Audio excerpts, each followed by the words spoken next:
Assalamualaikum warahmatullahi taala wabarakatuh. Okey, so pada hari ini saya akan menerangkan tentang jawapan bagi soalan yang saya telah bagi sebelum ni, iaitu soalan 1B. Okey, tentang pengoksidaan dan penurunan dari segi penambahan dan juga kehilangan hidrogen. Okey, so sebelum ni awak telah buat soalan tentang proses pengoksidaan dan penurunan dari segi kehilangan dan penambahan oksigen. Okay, so untuk hari ini adalah dari segi penambahan dan juga kehilangan hidrogen. Okay, so saya terus masuk pada contoh. Saya akan terangkan sedikit. Okay, di mana proses pengoksidaan berlaku apabila bahan tindak balas. Kalau di sini awak boleh rujuk iaitu hidrogen sulfida. Okay, kenapa ia mengalami pengoksidaan? Kerana ia kehilangan hidrogen. Okay, so dari segi kehilangan hidrogen, apabila bahan tindak balas tersebut kehilangan hidrogen, maka ia mengalami proses pengoksidaan. Okay, manakala bahan yang mengalami penambahan hidrogen, okay, so ia akan mengalami proses penurunan. Okay, contoh seperti klorin. Okay, so apabila dia menjadi hasil tindak balas, okay, dia mengalami pertambahan hidrogen. Okay, so klorin mengalami proses penurunan. Okay. Okay, bagi ejen pula, okay, so apabila kenapa klorin ni dikatakan sebagai ejen pengoksidaan? Kerana bahan yang satu lagi ini mengalami proses pengoksidaan. Okay, so sebab itulah klorin ini menjadi ejen pengoksidaan. Okay, di mana ia mengoksidakan hidrogen sulfida. Okay, manakala bagi ejen penurunan, okay, so boleh rujuklah pada sini. Kalau klorin ini mengalami penurunan, maka yang menurunkan ia adalah hidrogen sulfida. So, kita panggil dia sebagai ejen penurunan. Okay, kerana dia menurunkan klorin ini kepada hidrogen klorida. Okay, so kita pergi kepada next slide. Seterusnya. Okay, so ini adalah perbincangan tentang, saya akan menerangkan tentang jawapan bagi soalan aktiviti 1B.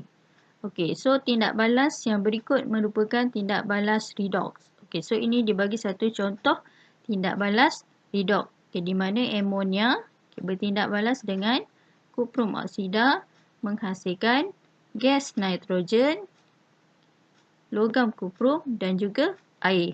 Okey, so bagi soalan ni awak perlu kenal pasti bahan yang dioksidakan. Maksudnya bahan yang mengalami proses pengoksidaan.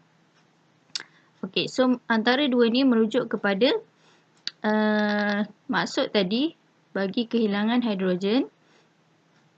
Okey, so merujuk kepada bahan tindak balas. So di sini awak boleh tengok, amonia ni mengalami kehilangan hidrogen.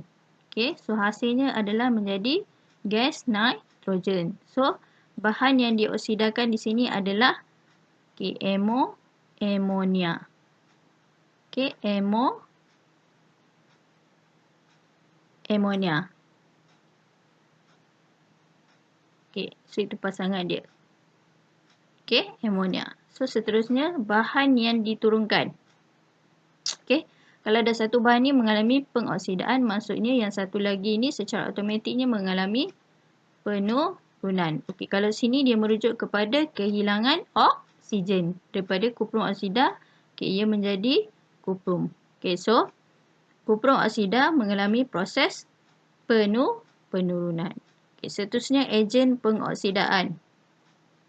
Okey, dengan cara senangnya awak nak tengok, okey, kalau satu bahan ni dah mengalami pengoksidaan, maksudnya ejennya adalah yang satu lagi. Okey, so di sini adalah kuprum oksida.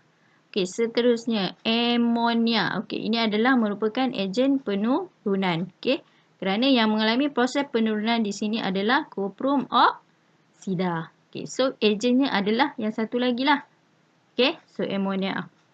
Okey, next saya terangkan jawapan anda kepada. Okey, so terangkan kenapa amonia menjadi bahan yang dioksidakan.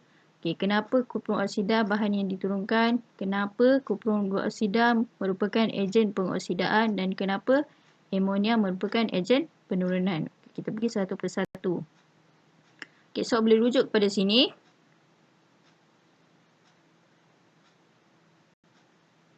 Okey, so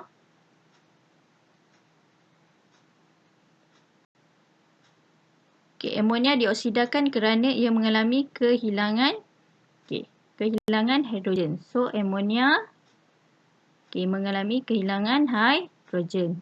So dia jadi gas nitrogen dioksida. Okey, kenapa kupron dioksida? Okey, kupron dioksida diturunkan kerana ia mengalami kehilangan oksigen. Okey, so ini mengalami kehilangan oksigen. Okey, kupron dioksida adalah ejen pengoksidaan yang menyebabkan amonia mengalami tindak balas pengoksidaan. Okey, so ini adalah ejen pengoksidaan. Okey, amonia ialah ejen penurunan kerana menyebabkan kupron dioksida mengalami tindak balas penurunan. Okey, so amonia ini adalah ejen penurunan. Okey, so itu sahaja untuk hari ini. Diharapkan pelajar dapat memahami apa yang anda pelajari pada hari ini. Okey, jika ada sebarang persoalan, nanti awak boleh PM lah cikgu. Okey, itu sahaja. Terima kasih. Assalamualaikum warahmatullahi taala wabarakatuh.